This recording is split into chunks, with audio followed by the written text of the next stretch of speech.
Ready. Welcome to episode 33 of the Go Get 'em Agility podcast. My name is Margaret Hughes, and I'm your host, along with my daughter, Emma Hughes. Hi, everybody. Hi, Emma. Today, I want to talk about ambition, and you're a little disgruntled about that. Well, yeah, I think it comes in waves. Can I Um, can I give the definition of? oh, sure. Yes. Okay, I'm going to Leslie Knope you. Oh, okay, good. All right, this is from the Oxford English Dictionary definition of ambition: strong desire for achievement, advancement, or honor, particularly in early use; excessive or immoderate desire of this type. Also in later use, and that was as a noun. Oh, okay. This is as a verb. Right. Transitive: to strongly desire, to be ambitious of, also the cause of object. Exciting. I think ambition's an interesting word because when I first read it, I'd never heard the word before when I was like younger, right? And the first book I ever read it was in the Warrior series, and I remember time and time again it was used as a negative word. They're like, "Oh, he's too ambitious. Oh, he's so ambitious and he's so cruel," you know? And ever since then I've had like this negative connotation to it because Oh, that's what interesting. happens when you're in fourth grade or something and you're like, oh wow. And I think that's a really great way to introduce your definition or your feelings Yeah. around the word ambition. But I changed though because then obviously as you grow older you have more context of the world around you. And I was reading an article about Formula One, and somebody said, "Oh, well, they're just so bad with the press, you know, they're such bad, you know, with like media and stuff, these drivers." And somebody else said, "Yeah, but they're ambitious." And it's that mindset that you just have ambition in you or you learn it, right? And it's a good thing. Maybe you fall short on some things, but it allows you to keep going, to keep driving, to keep running, to keep training your dog. And it's less of a negative thing and more of just how you are in the sport that you're doing or whatever you're doing. Yeah, So it's like, I don't know, neutral. right. Being ambitious can be a very good thing because it can help you drive to try maybe things that are a little bit outside of your comfort zone, Right. right? Which would be a good thing. And yet being too ambitious, which is what how they are distinguishing the Warrior series, can be a detriment, Yeah. right? So I'm bringing this up because last night, well, as an instructor, there are times when, and I was instructing last night, there are times when I put a course together or a sequence together or a skill set that I want to work on with my students together. And by and large, it works for most of my dogs. I can modify it for the stronger dogs or the stronger handlers, and I can make it a little bit more simpler for dogs that are it's above their pay grade, but I still think that they have the ability to try it in a modified way. And so, but sometimes I get too ambitious and the training goes sideways, right? Right. And all of a sudden, what I like being ambitious, but it's very, very important when you're being ambitious in a skill set or training sequence and it starts to go sideways. I think that it's very important to stop the sideways motion as soon as possible because it's the dog generally that is going to suffer. It's Mm-hmm. the dog that is getting the failures. And well, you can look at this two ways. The dog is not getting the skill, not acquiring the skill, but they should. And so I want to make sure that they stay confident. And at the same time, the handler should be skilled enough and the instructor skilled enough to say, reward the dog anyway, right? Bring them back with a Sure. reset cookie.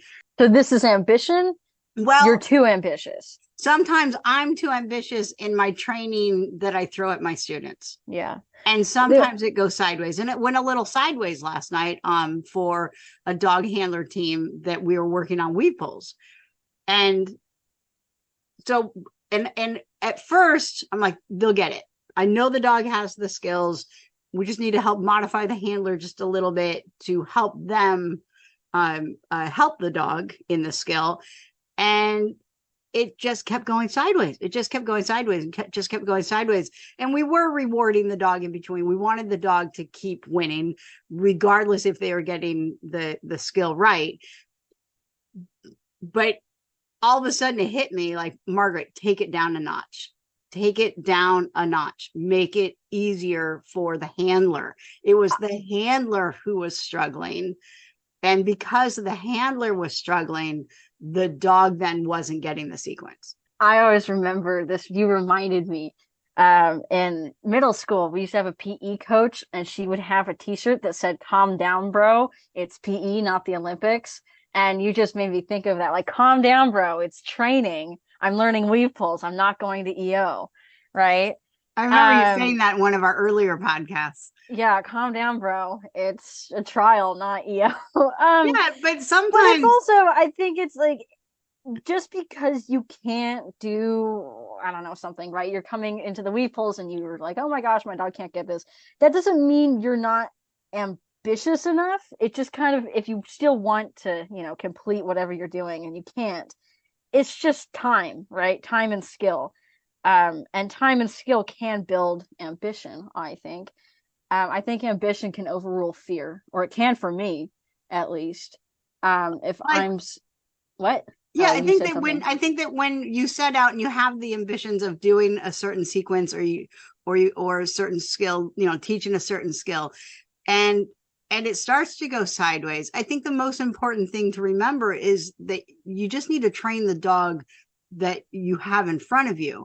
If they're Right. presenting certain skills and it's not working, learning to recognize and figure out, all right, is it something that I can do to help them that will show them the way correctly, or do I really need to take it down? Right? Do I Right. really So need it's, to make it more slice the behavior thinner, do more little steps to build up to a big step? but ambition, it can make you skip steps. And so you have to be conscious of the training path instead of just going forward and moving forward constantly all the time. And because I've experienced with that, Dottie, I was very ambitious with Dot, a little bit too ambitious actually. And I wanted her to be on a US team by the time she hit 18 months. And that's a very, very Well, tall that's order. because that was the deadline, Yeah, it was the right? deadline. Yeah, Yeah, I'm not in the business of she pushing my was. 6-month-old puppy to do weird stuff. No, no, no, No, no, and no. yeah, She hit a year and I said, okay, now we have 8 months, or not 8 months, goodness, 6 months. We have 6 months to do all these weird little international stuff. And so I was very ambitious with that. And as a result, she has excellent, excellent backside skills, excellent commitment to jumps and to weave pulls, and tunnels and all these fun things. But also, as a direct result, I skipped her contact training a little bit, went you straight in didn't. for the jugular, and now she Yeah. doesn't have excellent contacts. They're good, but I've had to retrain them in the years since. And we actually never ended up going to Europe anyway because of COVID. Well, Um, yeah, that was a shame. you know, But and I don't think that you were too ambitious with her contacts. I think you did a great job. thank you. I think that you hit a portion of her training where you wanted a slightly a dog that didn't think as much. No, she was And too thoughtful. She has a she was brain. too thoughtful, and she there's a lot of wrong answers in running contact training.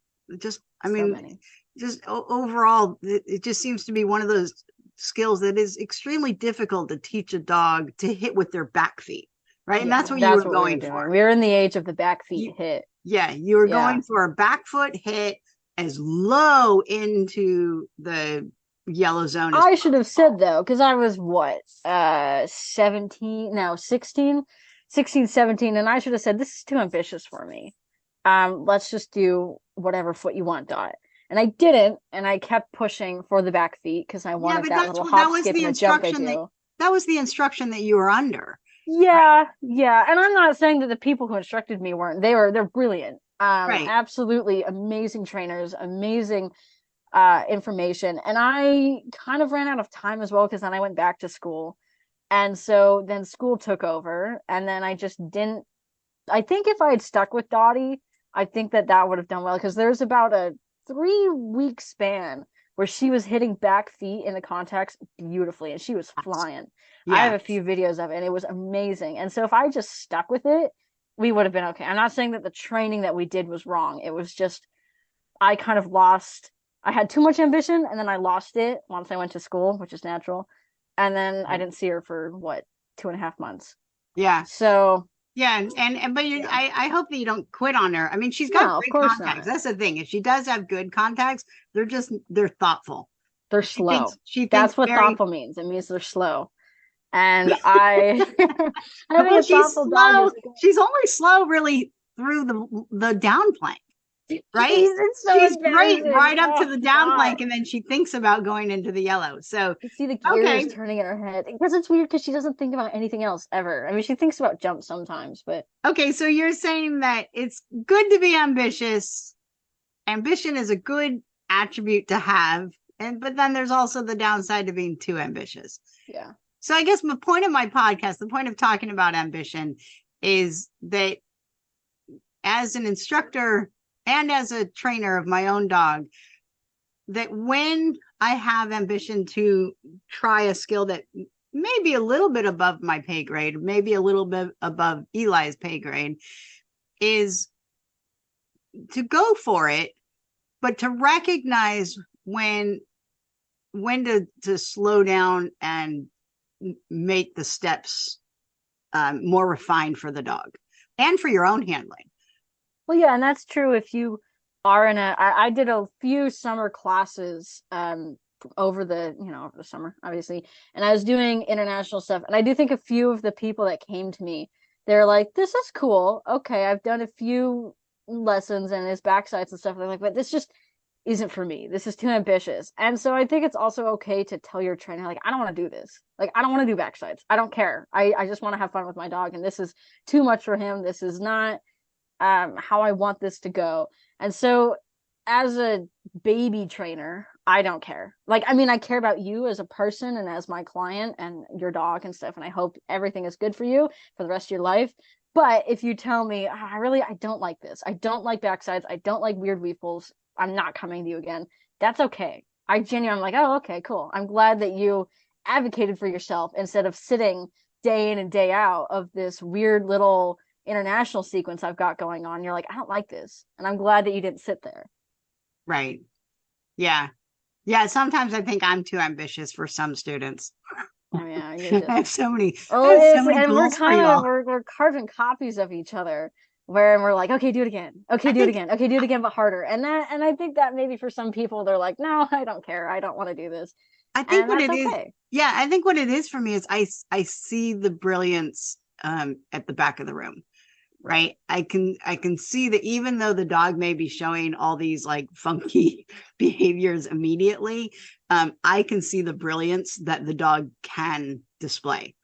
And there's behaviors that they do that are like that dog has skills and that handler has skills. And so Yeah. at times I do become too ambitious with my students and push them to maybe try things that aren't in their comfort zone. But I also am very ambitious about dogs having skills to be independent on obstacles. I really, really want dogs to understand that they have permission to drive forward, that they have the ability to um, commit to a tunnel from 15, 20 feet away, that the Do handler you think dogs doesn't. have ambition? Is that a can uh, my complicated human mind an be translated? I ambitious don't think they have person. ambition, but I think they have excitement, which translates into ambition Well, I don't know because very loosely. I think that dogs can have ambition. I guess ambition is drive. Yeah, that's really what it right? is, I suppose. So yeah, I mean, if you're ambitious, you're driven. Right. So a person can be driven, a dog can be driven. A car can be driven physically. Thank you, Emma. uh, so I think so. I think yeah, I I remember say Millie had yes. ambition. I think Dottie does too, but Millie was very vocal about it. And if your dog's, not barking on the sidelines at the, dog in the ring, that doesn't mean they don't have ambition. They just might show it in a different way. Well, I think that, Um, yeah, I think lowering, I think, I mean, you really have to take this as every single skill as its own little thing because all dogs are driven to eat, right? right. All Yeah. dogs are at some point are generally driven for prey as well, right? But then as humans, we have either we squash it, we say, no, no, no, don't chase the cat, um, or we just stop playing toys with them, right? Because Yeah. playing tug with a dog, continuing that sometimes that high drive, that high ambition that dogs have to attack the tug is personally just too much for most people, for some people, Sure. not most people, but for some people. And Especially pet owners, right? People that don't do exactly. agility. Right. And that's how most of my students come into me are pet owners. And the ones that come in with their second and third dog, they do want tug, right? They do want a Yeah. dog. They see uh, how ambition and how drive builds for better agility. Sorry, we got interrupted. So I was saying that I think it's good to be ambitious and oh, that's what we were talking about is sometimes dogs are more ambitious than humans want. Yeah. Right? They're more driven than humans can handle. And Like Eli is licking ears. He's very ambitious about that. oh, about licking your ear. Yeah, he actually jumped up at me, used my body as a springboard, licked up my neck to my ear, and then jumped back down. I was Okay, like, but you okay. did invite him up. I invited him up, but I didn't think he'd muscle punch me in the jaw. I think I have a bruise actually. But Eli is actually very interesting. I think he's a very interesting case because I would say, going back to the dog thing, Dottie's ambitious. I would say Dottie's ambitious because in my head, she's very loud all the time, right? She growls just to acknowledge things. And so she's very like ready to go at a moment, right? It's like, okay, let's do this. Okay, let's do that. Okay, let's do this.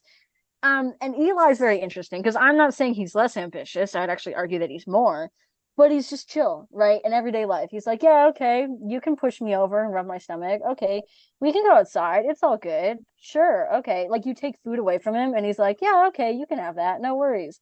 Whereas Dottie be like, I'm gonna kill you, right? And Eli, Thank once he goodness hits she's the agility course, he's like, oh my God. He's like, I need my toy. I need to run. Let's go. Oh my gosh. Oh my gosh. And he like goes into this, the switch clicks in him. And it's interesting to see because I think that a lot of people think of ambitious as like the neurotic border collie that's just running around the house all the time, 24/7. But I think it's also Eli because he's like, yeah, whatever. I can switch off. And then as soon as you step outside, he's like, okay, let's go. Okay, you have my toy. I'll bite your hand off for it. Okay, yeah. And it's well, he really doesn't interesting to literally bite see. your hand off for it. Well, He he has bites your bitten me hand for it, while not he's angrily, just he doesn't know his own power. yeah, can we clarify that? He hasn't always found the toy first. He's found your hand first. By accident. He didn't Yeah. mean to. He's still He's a baby. he's gotten to lie down for once for that. He really came at my hand. Yeah, no, Eli's very ambitious and sometimes too ambitious. So this is actually one of the reasons that I wanted to do this podcast is because I was working on a skill with him. And it's a very I was working on cavalettis. And Those it's are a fancy. very, very difficult skill for me because the way that I'm trying to work them is brand new to me.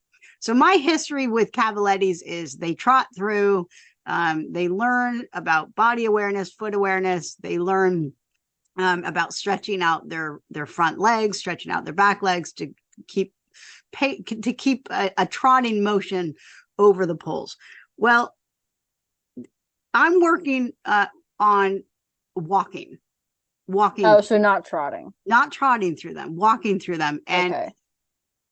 it's difficult for me. It's difficult for me as a handler, but I also think it's extremely difficult for him because I haven't taught him how to focus, to slow down the focus and walk. Right. We don't teach Okay. agility dogs to walk, do we? Right.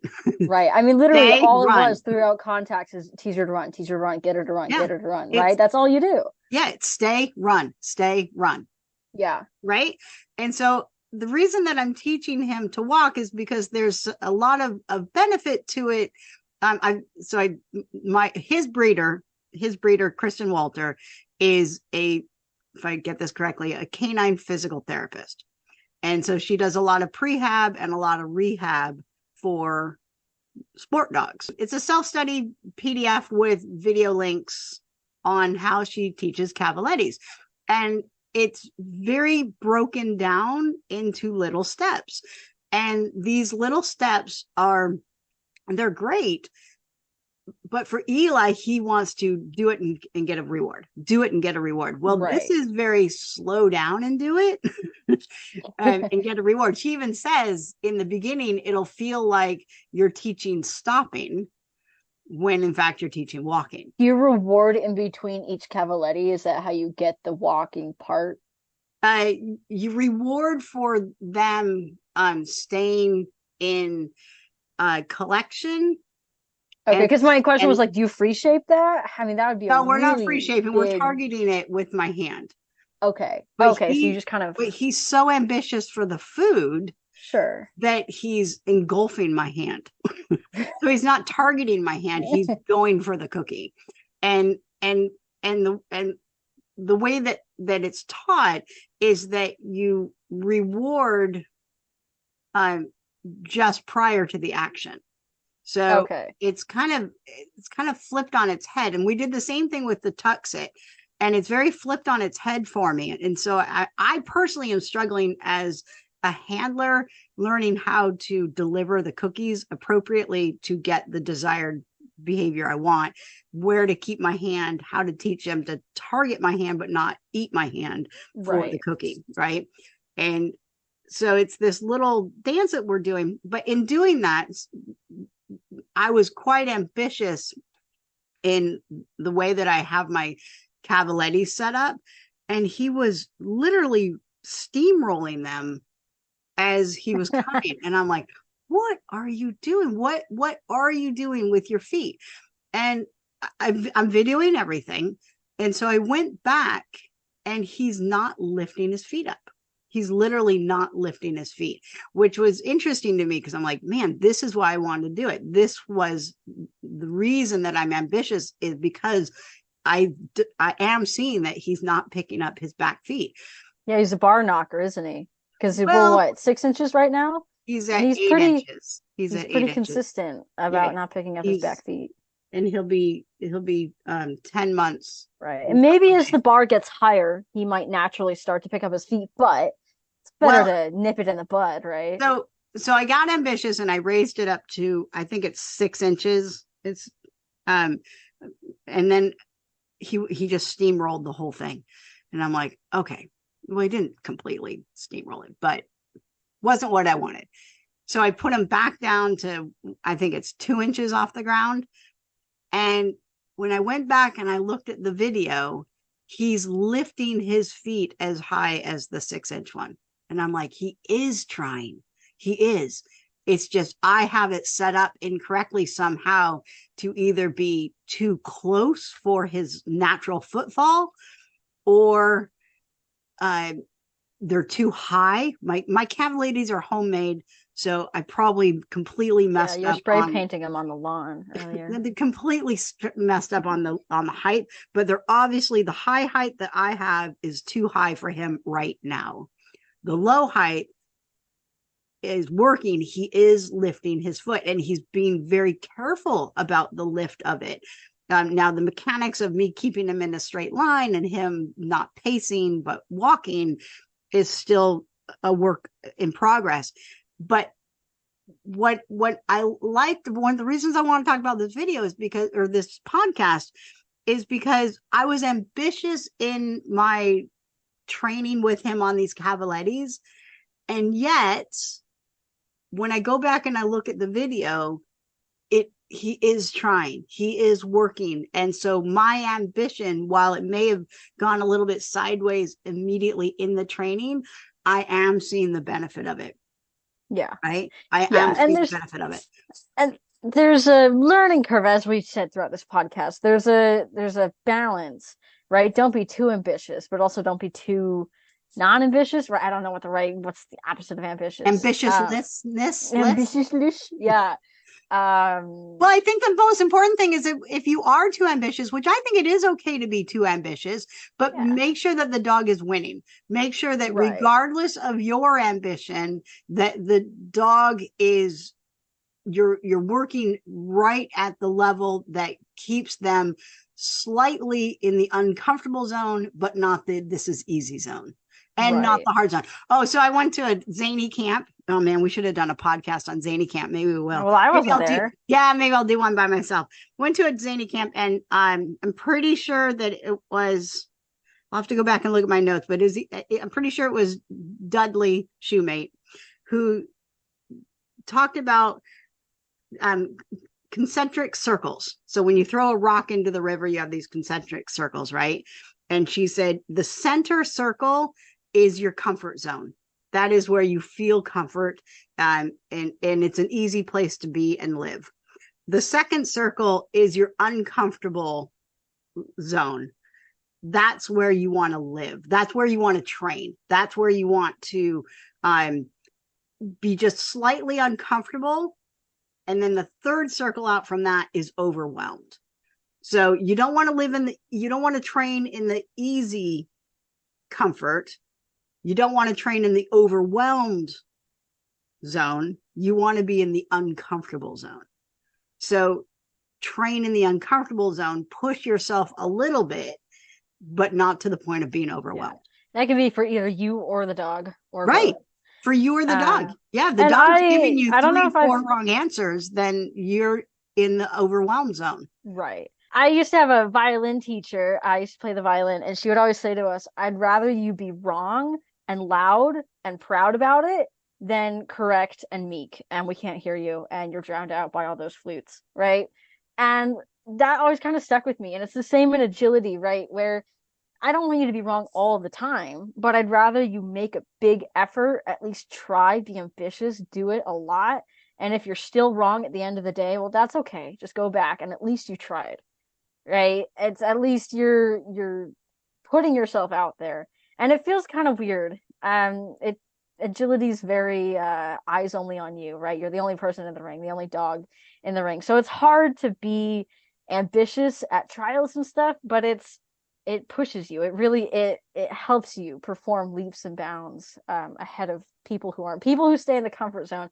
Agility is very good at this. If you stay in your comfort zone, you can stay in the same class, in the open class, for years, right? And you'll never get into masters because you're safe, right? And at some point, being safe does become wrong because the courses will overtake you and you haven't trained yourself for it. And now we're sitting in open and we don't have 12 weave pulls. Well, there are 12 weave pulls in open. No, I know. Like if it's a dog that's done 6, right, in novice, and they're in open, I see, and they can't get through, right? Because it's like, well, why? If you sat, on 6 weave pulls for forever, I see. You kind of have to keep going. Yeah, so you're stuck in open because you haven't trained beyond 6 weave pulls. Yeah. Yeah. Well, and you can muddle through 12. You can eventually get 12, but then long term you're gonna just continue to struggle in the excellent masters level courses if you don't continue to push yourself and your dog. Yeah.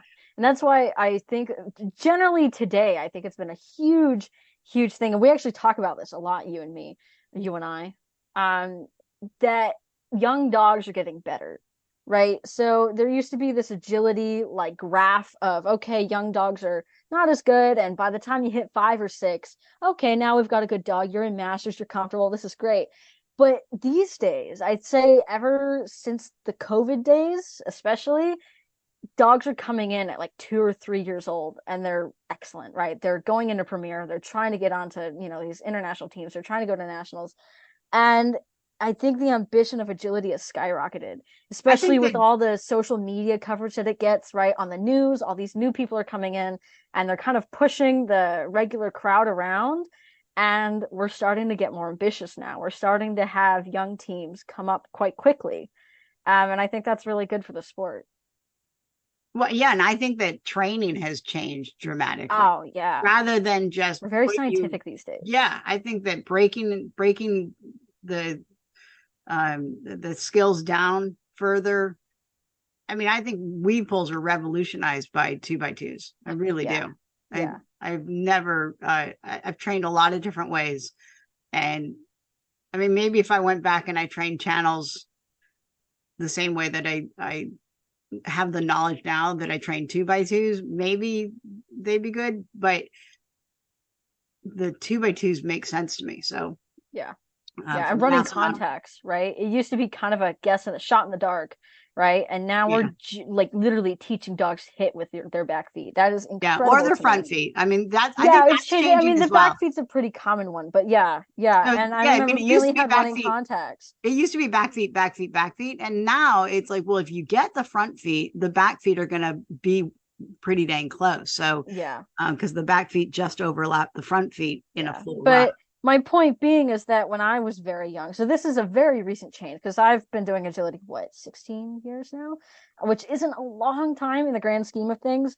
And I had a little Sheltie that had running contacts. Millie had running contacts, which was pretty rare for the time. And hers were natural, so she could run as fast as she wanted down it. And people were like, wow, that's crazy. And now Millie'd be left in the dust. Millie, they'd be like, okay, that's great. She's not hitting with her back feet. She's not getting as powerful of a lift off as she would if she hit with her back feet. And it's very scientific now, and I'm very fascinated by it. I remember the people that would start the scientific talk in like the 2013, 2014, and everybody was like, what are you saying? And now we're having books written and everybody's doing like jumping grids, and it's super exciting actually. It's fun to see. When was the Linda Mecklenburg book written? The one that you're always tearing into on the couch? The jumping one is 2015. We're gonna Yeah, add. right? That's so recent. So recent. 2015? Wait, this one. You're telling me agility's been around since the early 90s and nobody has written a book like 20, that. 2011 Yeah, for nobody's written a book handling. like that in what would that be? 20 years. 20 years of non-scientific agility books. That book is pretty thick, right? I mean, that's things as big as my textbooks at school. Yeah, it's definitely. And so in order to do that, you have to have extensive knowledge of jumping skills and graphs and mathematics and all these things. Yes, But she my point being is that prefaces. agility wasn't a mainstream science kind of thing until like 2010 onward, in my experience. I mean, I haven't been doing agility in the early 2000s, so I wouldn't know. But I didn't feel it until like 2015. And Yeah. that book was published in 2015? Well, she has two books. Her developing handling skills, first printing was 2011. And then mastering jumping skills. Mine's copyrighted 2015, and I'm not seeing anywhere that it says it was prior to that. Yeah. So, and she prefaces both books with saying that she's assuming the reader has prior understanding of training. Right, but my point is that nobody's writing books about agility. What? I mean, maybe they are. Maybe they're in Europe. I don't know. I don't. There's 100 gazillion books on agility. I know, made in the 90s. No. Exactly. Oh, you're talking about back in the day. I'm saying that we didn't have books until like the late 2010s ish or 2010 onward. Well, like nobody was doing scientific books. It was just like, okay, put your dog over the jump. Congratulations, you've done agility. okay, so you know what I relied on heavily back in. So I started in 95, 96, somewhere around there. And I relied heavily on my instructor. Right. That's true. But also what was developing, I can't remember exactly the year, but what was developing were these forums So you Sure. had these agility forums, and I remember printing off. I remember printing off reams of course maps and skills drills from people that posted them on these forums. In the 90s. Yeah. How interesting. Let me. But my point was like stuff like the butt jump, that wasn't really a It thing. evolved. Like people started liking speed, right? It used to be like you used to have maybe your dog was slow, but they are consistent, and maybe your dog's fast and they're not consistent. And now it's like, no, I want a fast and consistent dog. She's going through a filing cabinet right now. She saved these course maps from 1996. I'm like my father. Yeah, instead of like important house documents or something, it's like, okay, well, here's the course map from Agility Lover So 506. I literally have, look, Oh my gosh, you labeled them. That's so cute. well, this is from 2000. This is Just for Fun Agility Notebook. Yeah, so that's 2000. How many years ago was that? Here's Right, but are they talking about, oh, how many strides should be here? How tight should your dog be to the jump? yeah, here's the GIF Just for Fun Agility Notebook. Contributors Bud Houston, Martha Martin, Ruth Van Kuren, Carrie Cockerham. So Dogwood Training Center 2000. Yeah, I might stand corrected then. I was under the impression that, I mean, obviously people have written stuff about agility since its conception, but there was nothing for like stylistic handling decisions, Oh, and then Clean how to Run shave Magazine. off time. But maybe I'm wrong. I just wasn't around. That was the big one. Clean Run Magazine. Oh, yeah. Oh, yeah. Here's Power Paws Camp 2000. Power Pause has been around for a while. Nancy Guys. Here's Say Yes. Here's Susan Garrett. Copyright 2000. Oh, this was Susan Garrett, Power Paws 2000. Yeah, Power Pause is a good. How did I not remember that Susan Garrett was a Power Paws? Oh my gosh, your little heart must have been fluttering. I love that was my first big. Are you guys friends on Facebook? Will she see this podcast or hear this podcast? Probably not. I don't know. Okay. Maybe. Anyway, yeah. So my very first big agility camp was the Power Paws camp. Were they teaching you like butt jumps and stuff though? By butt jump, I mean you are facing a jump, you send your dog over it, and you do a cute little spin in order to give them information that you are turning very tightly and very quickly. I remember with my own dog, I very much wanted distance. I don't know why. I was working towards gamblers. I was really impressed with gamblers. Was this with Ludo? Yeah. Yeah, okay.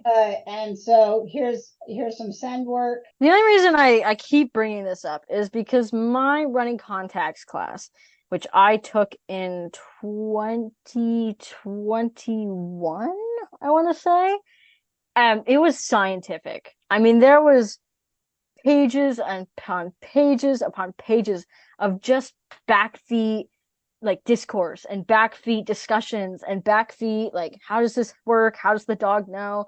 There was, all these like questions about the manners minder and how does it work? And it was like reading a college textbook, right? It was that much information at once. It was kind of that like really info heavy where you have to like pick your brain apart in order to understand it. Like you have to come back, time and again to look at it. And I'd never experienced that before. I'd never had agility put in front of me as like a Word document. And they were like, okay, imagine this.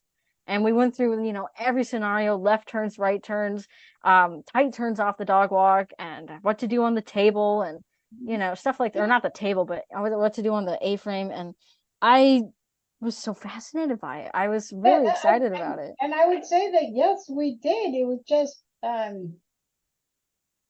mean, I wasn't quite as into it as I am now. Sure. But yeah, no, I mean, look at me. I'm collecting all this stuff. She loves collecting things. Yeah. I like that it came out of the file cabinet where like you also keep my like birth records and stuff. Yeah. That implies that agility is like just as important. Yeah, here's Jim Basic. 2001. beginning gamblers use a stopwatch. So yeah, I mean, I Oh, would say the big written stuff.